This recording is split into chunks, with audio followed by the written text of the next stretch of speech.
งัดข้างทางเลยครับ ไม้เดียวเลยนั้นหนึ่งบอกมันจะมีตัวพี่หมายแบบนี้ บอกแล้วว่าเด็ด ที่ฝากกันหนึ่ง ฝากคันด้วยเหรอเมื่อกี้ยังบอกผมเลยมันจะมีตัวว่ะสายสวยด้วยอุ้ยมันจะมีตัวเหรอ ข้อมือเครส นี่ครับนั่นหนึ่งครับอ้าว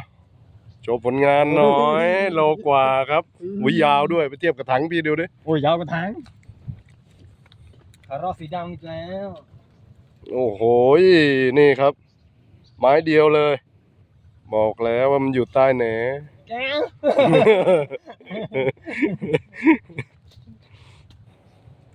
นี่ครับหมาย